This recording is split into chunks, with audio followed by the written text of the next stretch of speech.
what's your opinion on the recent allegation about Tirupati laddu adulteration? Definitely, Navneet. The Tirupati laddu adulteration is a controversy and allegation that started in the last week. And it is disheartening note that it has happened in Tirupati because millions of devotees across the world have a great devotion on Venkateshwara Swami, as we call. So accordingly, this has been a heartbreaking news, I would say, when Honorable Chief Minister of Andhra Pradesh, Chandrababu Naidu, mentioned about the adulteration that has happened in Laddu. We started feeling, how can it happen in Tirumala? Because that's a kind of a devotion every devotee like me has. And accordingly, after that, Y.S. Jagannath Reddy came to public and he started speaking about the issue. And he said that even though the government may be in power, ultimately the TDD is managed by an independent board. What we were expecting, he should have actually said what kind of controls are established in Tirumala Tirupati Devasthanam to check the quality of the ingredients that are used for Tirupati Laddu. Now, you must be aware that Tirupati Laddu has an historical relevance to Lord Venkateshwara Swami.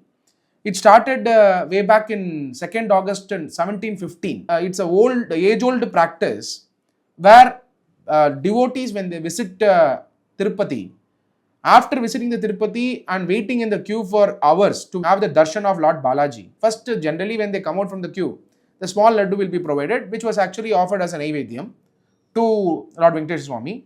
Subsequently, after they exit, they go and collect laddus for their relatives, neighbors, friends, everyone, and then when they go home, they distribute the laddu to all of them and then celebrate the darshan of Lord Venkateshwara Swami. So can you explain what's special about this prasadam? Yes, Navneet. This laddu is a very, very special Naivedyam offered to Lord Venkateshwara Swami. In fact, it is said that it is prepared in a place called Laddu Pottu. Is a place where they prepare laddu. That is within the temple itself. Those times it was prepared through firewood. Now from 1984, it is now prepared through gas. However, it lies inside. If you see where is Laddu Pottu in temple, just to give the history of it, there's a place called Sampangi Pradikshanam of the temple. Sampangi Pradikshanam of the temple, where laddu is prepared. Pottu is equipped with 3 conveyor belt. Now it is made automatic. Those times people used to make it manually. Subsequently, because of the heavy demand of the laddu, now it is all conveyor belt is used and machine is preparing the laddu. But more traditional laddus are those which are prepared manually. So even if you ask elders, they will say, earlier the laddus used to be very big and even it used to be prepared manually and not with a specific size. It used to be manually prepared and subsequently laddus are sold because very minimal devotees used to come in 1915, 1800s. But however, after 1900s, the devotees numbers have increased. Now it is in people visiting per year. It's crores of people visit Tirumala Tirupati Devasthanam. Considering this fact, now on an average, Tirumala Tirupati Devasthanam prepares 2.8 lakh laddu per day. 2.8 lakh laddu per day in Laddu Pottu as of now. Plus, at present, laddu making machine makes about 80,000 laddu per day. So, ideally, to consume 2.8 lakh laddu in a day, there has to be a stock that need to be prepared per day 80,000. So, you should prepare roughly about 3-4 days laddus has to be kept in stock to distribute to the devotees. That is a kind of demand, or rather devotees visiting. See, whoever visits the Tirupati only can buy laddu. It cannot be sold anywhere else in the world. Considering the fact that GI tag is also there. So nobody can sell in the name of even TDD laddu. So considering this fact, so whoever is visiting Tirupati only is taking that laddu and distributing to the relatives and neighbors and friends and everyone. So considering it, it is 2.8 lakh laddus that is required per day. Second, there is also a process called Dittam, where there is a list of ingredients. That is where this ghee also comes as an ingredient to prepare the laddu, wherein its proportion used in Tirumala Tirupati laddu is in adherence with the agamas. There is a process to prepare laddu which is provided as part of the agama. In fact, the laddu making process is inscribed in the Tirumala Tirupati Devasthanam temple itself. And they have also told, if laddu is made of a low quality, what is the punishment those times? So that is a historical relevance, how significant was the quality of the laddu. So that is the kind of importance the laddu was provided at that point of time, from then on. In fact, as of now, in Pottu Karimikulu, the place where they make laddu, 620 cooks are working now. That's a kind of a number of people who work in these places. These workers are referred to as Pottu Karimukulu. It's a term used to represent them. And around 150 Pottu workers are regular employees with more than 350 workers on a contract basis. So 150 are permanent employees and 350 are contract basis. There are different variations of laddu in Tirupati. One is Proktam laddu, which is distributed to all common pilgrims visiting the temple. It weighs about 60 grams to 75 grams roughly. And Asthamanam laddu is prepared by a special festive occasion. And on that day, this laddu is provided. It's big in size. It's roughly about 750 grams. And you have Kalyanotsavam laddu, where if people perform Kalyanam to Swami, then for that they are provided laddu, which is a very special laddu compared to Proktam laddu. The shelf life of this laddu, Kalyanotsavam laddu, is about 15 days. The laddu that they give for when you perform a Kalyanotsavam, it can stay up to 15 days, its shelf life. So accordingly, these are the different types of laddu prepared by Tirumala Tirupati Devasthanam and distributed to the devotees. Devotees also, with loads of love and affection, they carry this laddu and distribute to the people around so that they get the divinity of Lord Venkateswara Swami. So that's a kind of an historical elements of laddu. And now what is the controversy and allegation that has broken in the last week is that they said there is a possibility of presence of beef tallow and also fish oil, and probably other adulteration also could be possible.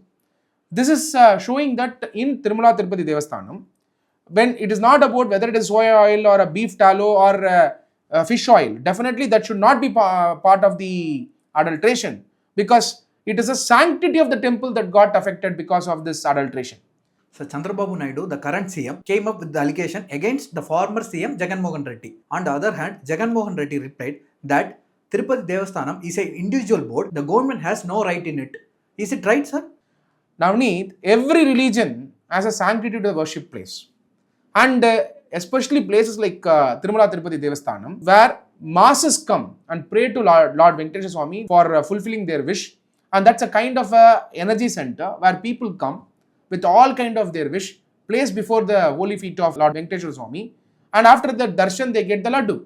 When that is the kind of sanctity the temple has, affecting it through adulteration is definitely a criminal act, which has caused pain and agony to all the devotees who are the followers of Lord Venkateswara and who come there for the darshan.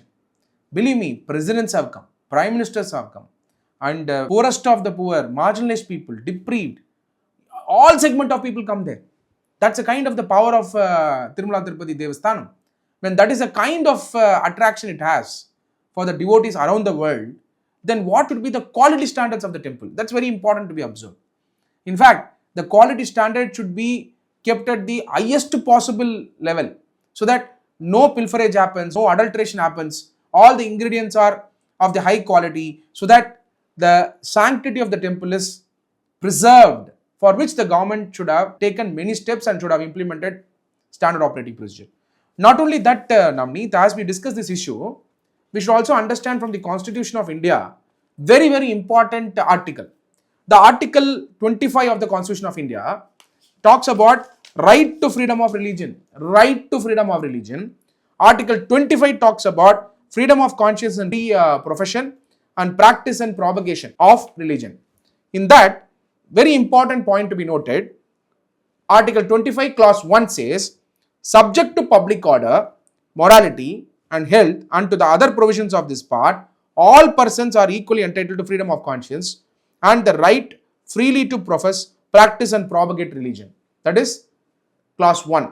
Clause 2, nothing in this article shall affect the operation of any existing law or prevent the state from making any law, A, regulating or restricting any economic, financial, political or other secular activity which may be associated with religious practice. Subclause B, providing for social welfare, reform or throwing open of Hindu religious institution of a public character to all classes and sections of Hindus. So here, Tirumala Tirupati Devasthanam is open to all sections of the society, all classes of the society. They come in masses, worship Lord Venkateswara Swami. That is the reason it is the highest worshipping place for all the Hindus. When that is a kind of sanctity it has, affecting it also affects Article 25 of the Constitution of India.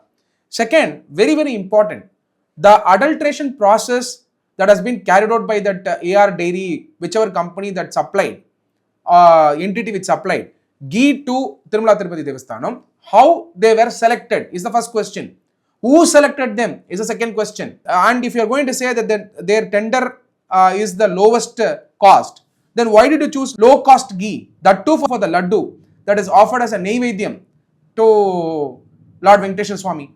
So the importance of naivedyam itself is it should attract highest quality ingredients into it. Then why did you go for the low cost model? What is the reason you went for the ghee? If you are saying low cost, why did you choose a low cost ghee? Was there any intention behind it? Was there any criminal conspiracy behind it? Was there any reason, particular reason to select that supplier of the ghee? Is a question that every devotee is going to ask. Every devotee started asking it. And this is the question even special investigation team is going to ask. Accordingly, it is painful to see how TDT has functioned, even though you may call it as independent board. The board is appointed by the party which comes to power in Andhra Pradesh. Their representatives sit on the board. Now, YS Jaganmohan Reddy, the former Chief Minister of Andhra Pradesh, comes and says the government cannot see everything. The first question to him is that what other duty he had other than monitoring, guiding, regulating TDD, when the board itself is the board formed after the party came to the power, which had influence over the board. Then was it done purposefully is the question. Was this act of adulteration done purposefully is the question. The sample that has been tested was tested in a lab. Now it has to go for the second test. So all the devotees are waiting to see whether the second sample test is also going to confirm the same. Even though Andhra Pradesh Chief Minister has formed special investigation team, but all the devotees would like to have independent special investigation team which is devoid of any political influence. Accordingly, I have filed a public interest litigation in the Supreme Court, and the prayer, like people like me, is that there should be a Supreme Court monitored investigation team, that is special investigation team, should look into this issue. And a very important point, Navneet, this is violating the adulteration that has been carried out in the laddu preparation, or the ingredients which were supplied to laddu preparation. If they were lower quality or there is an adulteration to it, for about 10 ingredients are there to prepare laddu. If any adulteration has happened in any of these items, like ghee for example, where they are saying there is a possibility of beef tallow or even fish oil presence could be seen in it. That's the kind of a report that we have got from a lab. If that kind of situation arises, that means it is a square violation of Food Safety and Standards Act 2006. Under this, there is a clear provision, standard operating procedure for enforcement of sampling and prosecution and adjudication. Here, when prosecution is carried out, very important exercise is checking of the sample. For checking sample, there is a Panchanama procedure prescribed under the Act. That has to be followed strictly. So, question is whether the testing has happened properly with the sampling procedure, and even though it is going to go for the second time, whether the procedure prescribed under Food Safety and Standards Act 2006 is followed properly or not is the question. And second, if it is violative of the FSSA Act 2006, then criminal prosecution also could be possible. And second important thing to be noted is that under the Bharatiya Nyaya Sanhita 2023, section 298 is a very important section, Navneet. It is under chapter 16 of offences relating to religion. Section 298, injuring or defiling place of worship with intent to insult religion of any class. Whoever destroys, damages or defiles any place of worship or any object held sacred by any class of persons with the intention of thereby insulting the religion of any class of persons, or with the knowledge that any class of persons is likely to consider such destruction, damage or defilement as an insult to their religion, shall be punished with imprisonment of either description for a term which may extend to 2 years, or with fine, or with both. If you see, Navneet, this classification offence is cognizable, non-bailable and non-commutable and trialable by any magistrate. So accordingly, along with this section, even criminal conspiracy, cheating should be invoked in their prosecution, considering the fact Here, the sanctity of the temple is affected, thereby the religious sentiment of the devotee and the devotion is affected by this act of adulteration, Navneet. It is not a small issue because it is a religious issue where there is a set of people who has affected it, and definitely prosecution should follow on all those people who are involved in this, Navneet. So there are definitely many more investigation will happen, investigation will progress. We have to wait and watch what steps and what judgments or directions could come from the judiciary as well. So let's wait and watch, Navneet. Thank you for your valuable time, sir. Thank you, Navneet.